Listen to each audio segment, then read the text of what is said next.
Habari yako mtazamaji wangu wa kipindi chetu cha siasa ya ulimwengu. Karibu tena katika siku nyingine na wakati mwingine wa mwendelezo wa kipindi chetu. Kipindi ambacho kinakujia kwa udhamini wa Mnukwa Global Visa Consultants, ambao sio tu washauri wako bali vile vile ni wasaidizi wako ikiwa katika siku za usoni una mpango kuelekea katika nchi za ughaibuni, nchi kama za Canada, Marekani, Uingereza, nchi za Umoja wa Ulaya pamoja na nchi ya Australia. Unaweza kuwasiliana nao kupitia namba zilizokuwa hapo chini kwa msaada, ushauri pamoja na maelekezo zaidi. Tukielekea katika uchambuzi wetu wa leo, bila shaka usiku wa kuamkia siku ya Jumapili, nchi ya Marekani ilifanya mashambulizi katika nuclear site za nchi ya Iran, maana katika vile vituo vya kinyuklia maarufu vya nchi ya Iran. Ukianzia na kituo kama cha Natanz, ukaja na kituo kama cha Isfahan na ukaja na kituo kama cha Fordo. Ni sehemu ambayo mashambulizi yalifanyika. Mashambulizi ambayo actually yalilenga zaidi kufanya destruction, kuharibu kabisa vituo husika ambavyo ni vituo maarufu kwa ajili ya urutubishaji wa nuclear katika nchi ya Iran. Pamoja na kwamba kile tunachokifahamu ni kwamba palikuwa kuna pre-information, kuna taarifa ambazo zilitangulia kupitia channel za kidiplomasia kuwafahamisha Iran kwamba Marekani ina mpango wa kulitekeleza jambo husika. Kwa ina maana kabla ya hapo kuna movement nyingi ambazo zinaonekana zilifanywa na Iran kwenye kusecure au kutoa baadhi ya vitu kuviweka katika sehemu ambayo ni mahususi, lakini vile vile kwenye tarehe 19 pia inaonekana kuna movement nyingi kuelekea katika sehemu kama za Fordo na vituo vingine kama vya Natanz na Isfahan kwa ajili ya kuweka mambo sawa sawa. Lakini automatically nchi ya Marekani jana ilifanya mashambulizi katika sehemu husika. Mashambulizi ambayo kwa upande mmoja au mwingine tuna pata picha ya commitment ya Marekani au ile uwajibikaji wa Marekani kwa nchi ya Israel. Kuzingatia kwamba nchi ya Israel ilikuwa nchi ya kwanza kufanya mashambulizi katika hizi center husika na baadaye Marekani akaja naye akafanya mashambulizi. Mashambulizi actually yamefanywa kutoka katika upande wa anga na kutoka katika upande wa bahari. Kutoka katika upande wa anga imetumika ndege kilize za B2 bomba ambazo actually silaha zilizotumika zaidi ni bunker booster ambazo hasa zimeelekezwa katika sehemu ya Fordo, kwa kuzingatia kwamba Fordo ipo katika sehemu ya mwamba mgumu, maana ipo katika sehemu ya milima, na bunker booster kiasili umbile lake linaruhusu, hasa kwa sababu ni silaha ambazo fuse zake huwa hazifanyi kazi kwa haraka, yani zinachelewa kidogo kwenye kufanya kazi namna zilivyotengenezwa. Kwa hiyo maana yake ikiingia imetengenezwa ili iweze kupita katika sehemu kama za miamba au sehemu ya ardhi. Kwa ina maana ikiingia ikafika katika wizani fulani ndio inaweza kufanya mlipuko. Kwa hiyo ziko taarifa ambazo zinaonyesha kwamba ni bunker booster kama 12 ambazo zilikuwa zilitupwa katika sehemu husika, na ziko taarifa nyingine zinaonyesha kwamba zilikuwa ni 6, lakini ni baina ya 6 na 12. Lakini katika vituo kama vya Natanz na Isfahan hasa mabomu yaliyotumika ni Tomahawk, ambao actually ni cruise missile tunasema.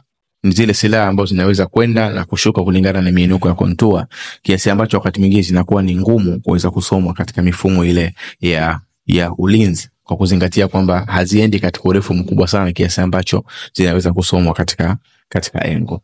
Tunachokitazama zaidi ni athari ya kile ambacho kimefanywa na Marekani, lakini vile vile na matokeo ya mbele ya kile ambacho kimefanywa na Marekani.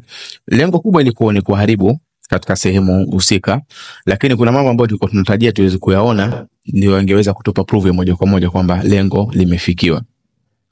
Jambo la kwanza katika yale tulikuwa tunatarajia ni kuona crater, kwa maana ya kuona shimo kubwa ambalo litakuwa limetengenezeka kutokana na athari ya mabomu ambayo yametumika. Kwa mfano unapozungumzia kama bunker booster haitegemei zaidi mlipuko wake, inategemea zaidi uzito wake, kwa sababu uzito wake ni karibia tani 13, ambao ni kama tunasema ni paundi 30, ni kama tani 13. Kwa hivyo moja katika athari yake kubwa ni collapsing, ni kukolapsi kwa lile umbile husika au katika lile jengo husika hata kama liko katika eneo la chini. Kwa hivyo cha kwanza ambacho tunajaribu kukitazama ni taarifa ya kuonyesha kwamba labda kuna crater au kuna shimo la namna gani, taarifa ambayo mpaka sasa hivi haijaweza kuwa provided au haijaweza kutolewa hata na Marekani wenyewe. Na taarifa za namna hii mara nyingi tunaweza tukazipata kupitia rada ambazo zinaitwa synthetic amateur radar.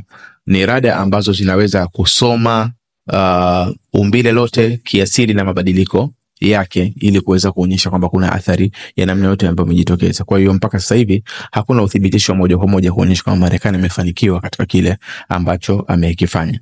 Lakini jambo la pili ni kiasi cha radiation, kiasi cha mionzi. Tutegemea kwamba kutokana na mashambulizi ambayo Marekani ameyafanya katika sehemu ya nuclear site, moja katika athari yake huwa lazima kuna radiation zitokee, lazima kuna mionzi itokee.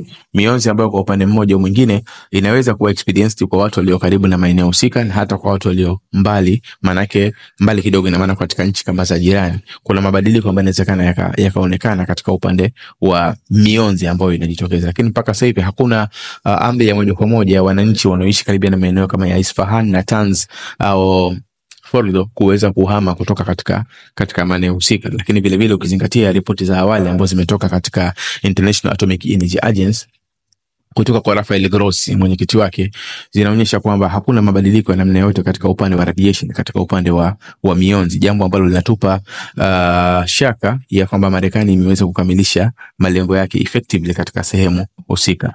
Lakini vile vile jambo lingine ambalo tulikuwa tunategemea kwamba tutaliona ikiwa Marekani kweli amefanikiwa 100% katika utekelezaji wa operation yake, ilikuwa ni kuona tunasema electromagnetic ruptures. Nikisema electromagnetic ruptures ni yale mawimbi ambayo yanazalishwa kutokana na attack ambayo ndio imefanyika katika sehemu husika, ambayo alama kubwa katika yale mawimbi yanayojitokeza huwa yanaathiri kwa mfano sehemu za umeme. Inawezekana mpaka kutokea shida kubwa ya umeme au shida kubwa ya mifumo ya mawasiliano, jambo ambalo vile vile mpaka sasa hivi hatujaweza li experience kwa ripoti ya moja kwa moja kuonyesha kwamba kuna tatizo la namna hiyo. Mkusanyiko wa vitu hivi pamoja vile vile na kingine ni tetemeko la ardhi. Mara nyingi ukishambulia katika sehemu kama zile za nuclear site, moja kwa moja katika athari yake kutokana na milipuko inayojitokeza, moja katika athari yake kubwa huwa wakati mwingine ni kutokea kwa tetemeko la Richter scale. Labda inaweza kufika nikisema Richter scale maana yake ni kile kipimo kinachotumika kupima tetemeko, inawezekana ikafika 5 labda 6 na mfano wake, lakini hakuna taarifa ya moja kwa moja ya kutokea kwa hilo, pamoja na kwamba Iran ni sehemu ambayo actually huwa inaathiriwa sana na matetemeko kulingana na eneo lake la kijiografia, kwa sababu ni sehemu ya makutano ya kipande cha mwamba kinachobeba ardhi ya sehemu ya Mashariki ya Kati na kipande cha mwamba kinachobeba sehemu ya tunasema ni sehemu za Asia na sehemu za Ulaya ambayo tunasema ni Eurasia. Kwa ina maana katika makutano, yani Iran ipo sehemu ya makutano ya sehemu hizo mbili, vipande ambavyo tunaitaga ni tectonic plate kwa lugha ya kitaalamu, tectonic plate. Kwa hiyo ni sehemu hizi mbili ni sehemu ambazo mara nyingi hutokea misuguano baina ya tectonic plate ya upande wa Arabian Peninsula ya Uarabu na tectonic plate ya upande wa sehemu ya Eurasia ambayo inakusanya sehemu za Ulaya pamoja na sehemu za katikati ya Asia. Pamoja na kwamba mraba au korido hii ambayo ina tatizo hilo la matetemeko ya ardhi haliko Iran pekee yake, maana yake linaanzia sehemu kama za Spain, sehemu kama za Uturuki, unakwenda India, unakwenda mpaka China ambao wanaita Alpine Seismic Himalaya Belt. Kwa hiyo ina maana ni ukanda ambao mara nyingi unakuwa una shida namna hiyo. Lakini kwa siku ya jana vile vile hatuja experience taarifa ya kutokea kwa tetemeko kubwa la namna yote. Hii inaweza ikatuonyesha kwamba kuna uwezekano mkubwa namna zile nuclear sites zilivyotengenezwa, especially ile ya Fordo, namna ilivyotengenezwa imetengenezwa ili kuweza kukabiliana vile vile na mashambulizi inayoweza kutokea kiasi cha kupelekea kuweza kudisturb sehemu husika. Kuziko site nyingine kwa mfano kama nuclear site kama ya Bushehr imeshindwa kushambuliwa moja kwa moja kwa sababu ni sehemu ambayo actually kuna wafanyakazi wa Kirusi wa nchi ya Urusi ambao inaonekana kwamba Urusi walifanya mawasiliano moja kwa moja na Marekani pamoja na Israel kuwataka kwamba kuhakikisha kwamba watu wao wanaendelea kuwa salama, na ndio maana Bushehr haikufanywa mashambulizi. Lakini vile vile kuna sehemu kama ya Arak. Arak ni sehemu ambayo mara nyingi inatumika kwenye kuzalisha, tunasema ni heavy water, aina ya fulani ya maji ambayo huwa yanaweza kutumika katika kupoza ile mitambo. Inakuwa ni kama maji ya kawaida, lakini kuna process zinafanyika ili kuweza kuyatengeneza katika mfumo ambayo yanaweza kutumika katika kupoza mitambo ya nuclear au mitambo ya kiatomic. Kwa hivyo tunachokiona cha kwanza ni sehemu ya utekelezaji wa kile ambacho Marekani amekifanya, lakini bado hatuna taarifa za moja kwa moja au proof ya moja kwa moja ya claim za kwamba Marekani amefanikiwa kukamilisha mission ile moja kwa moja.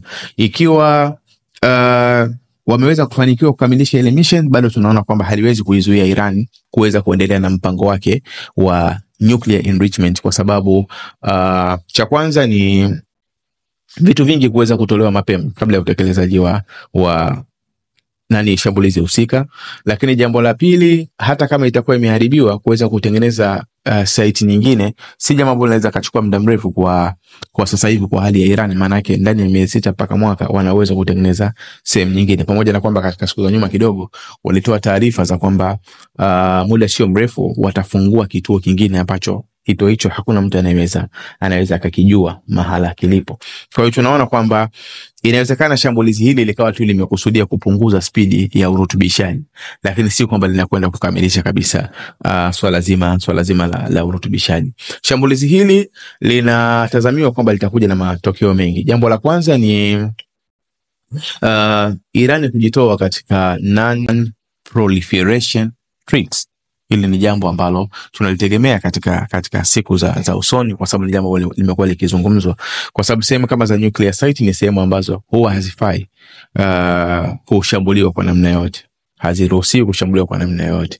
Sasa kitendo cha Marekani kushambulia tena mbele ya macho ya International Atomic Energy Agency, Israel kushambulia tena mbele ya macho ya International Atomic Energy Agency, ambayo imekuwa ikishutumiwa na Iran, na especially Rafael Grossi mwenyekiti wake amekuwa akishutumiwa mara nyingi kwamba amekuwa akishirikiana na Israel, na hata Israel kushambulia Iran, maana yake walitumia baadhi ya taarifa ambazo zilikuwa zinatolewa na Rafael Grossi ambazo baadaye kuja kuzikanusha kwamba Iran hawaonyeshi kama wana mpango wa namna yote wa kutengeneza silaha, hata kama ile enrichment itakuwa imesogea kwa kiwango fulani. Kwa hiyo cha kwanza tunaona kabisa ni Iran kuja kujiondoa katika makubaliano ambayo yanataka nchi zisiwe nuclear states, zisiingie katika kutengeneza silaha za nuclear, na zile ambazo zimeingia katika utengenezaji wa silaha za nuclear basi ziweze kutoka katika mpango huo. Kwa hiyo ni kitu ambacho tunakitegemea katika siku za usoni, lakini kwa mambo jinsi yanavyozidi kwenda, kuna nafasi kubwa ya Iran kuweza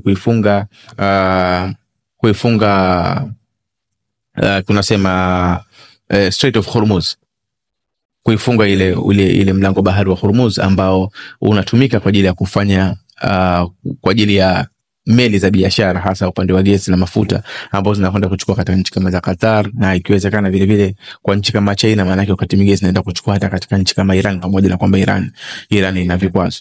Hili kama tulivyozungumza katika kipindi kilichopita, litakuwa lina madhara makubwa iwapo watalifanya Iran. Itakuwa na madhara makubwa kwa uchumi wa dunia, pamoja na kwamba inawezekana wenyewe wakawa wameitarget Marekani na nchi za Ulaya, lakini itakuwa na madhara makubwa kwa uchumi wa dunia. Na madhara makubwa tulizungumza, tukasema gharama za uzalishaji katika viwanda, kwa kuzingatia kwamba viwanda vingi bado vinatumia mafuta katika uzalishaji, mafuta kama petroli kwenye uzalishaji. Kwa hivyo gharama za uzalishaji zitapanda, bidhaa zitapanda, na jambo ambalo litapelekea moja kwa moja hata sera za nchi zinaweza zikabadilika. Nchi nyingi sera zake zitabadilika kwa ajili ya kuwasaidia wananchi kuweza kuaccommodate ununuaji wa bidhaa ambazo zina gharama za juu. Lakini vile vile gharama za bidhaa zitaongezeka kwa sababu ya masuala kama ya insurance. Meli manake zinazokwenda kuchukua mafuta katika sehemu husika zitahitaji insurance, kupata ile tunasema ni insurance kutoka makampuni ya insurance, na makampuni ya insurance bila shaka yanaweza kaongeza gharama kubwa kwa sababu ya hali ya mazingira ya hatari ambapo yapo katika mazingira husika ya eneo la Gulf. Kwa hivyo kuna complication nyingi zikazaliwa iwapo Iran watafikia pia katika hatua ya kukusudia kufunga sehemu ya Strait of Hormuz kwa ajili ya kuangalia maendeleo ya hali ya usalama. Lakini moja katika matokeo yake vile vile ambayo tunayaona yanakuja mbele ni haya yametokea siku ya leo kwa Iran kufanya mashambulizi mengi sana katika sehemu ya Israel, na hasa kwa kutumia silaha kubwa kama za Khaibar, kushambulia katika sehemu kama ya Ben Gurion Airport, kushambulia sehemu kama ya Naszion. Naszion ni sehemu inapatikana katika sehemu ya Tel Aviv. Lakini ni sehemu muhimu sana ambayo actually inatumika kwenye kutengeneza, kufanya tafiti, lakini vivyo kutengeneza hata silaha za kibiolojia. Manake wana uwezo wa kufanya hivyo. Kwa hiyo ni center muhimu sana katika nchi ya Israel.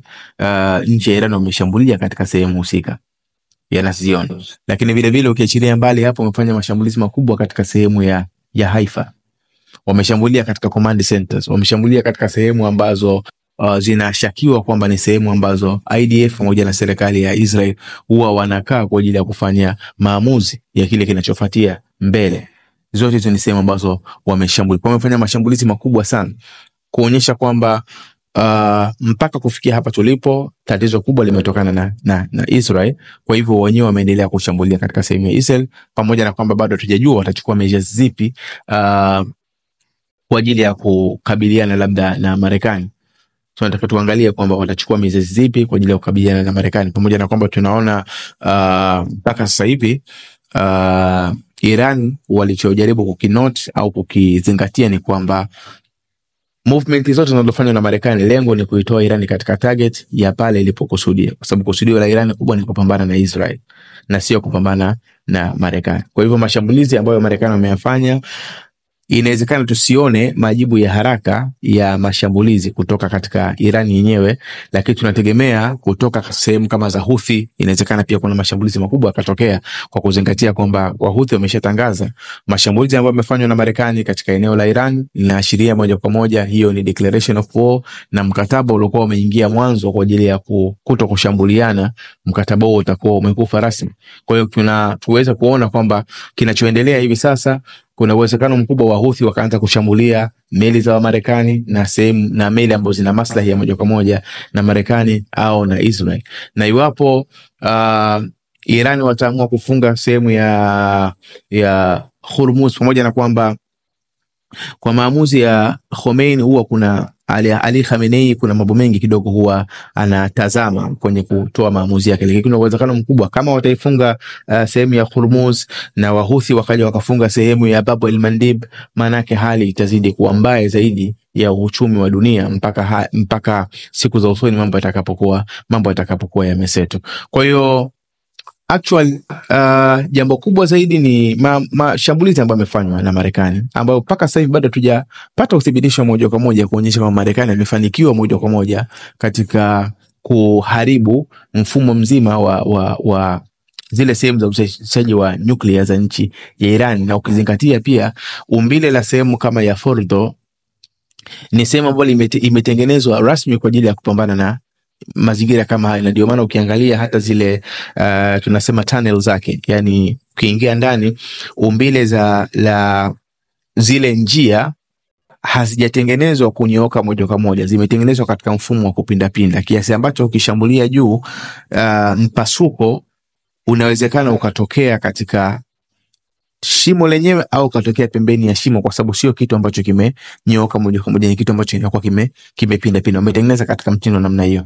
Lakini vile vile hata katika vile vyumba ambao zinakaa zile centrifuge, tunasema zile tunnel au zile chupa ambazo zinatumika katika urutubishaji, vyumba havijakaa compacted sehemu moja, vimekaa kwa kutenganishwa kiasi ambacho unapoharibu sehemu moja haizuii operation sehemu nyingine kuweza kuendelea. Na ndio maana wanazungumza wa Iran wenyewe, wanasema kwamba athari iliyotokea sio kama ni athari ambayo haiwezi kurekebishwa, ni athari ambayo inawezekana ikarekebishwa kwa wepesi. Kwa hiyo bado tuna muda wa kuendelea kuangalia athari ya jambo hili kwa ujumla wake, na matokeo yanaweza kuja baada ya reaction ambayo itakayofanywa na Iran aidha ya kufunga Strait of Hormuz au reaction itakayochukuliwa na kundi kama la Houthi au kuendeleza mashambulizi yake katika sehemu ya Israel, kwa sababu moja katika mambo ambayo Donald Trump alikuwa hayategemei tena baada ya kufanya mashambulizi haya ni Iran kuendelea kuishambulia nchi ya Israel kama ilivyofanya katika siku ile. Kwa hiyo nafikiri bado tuna muda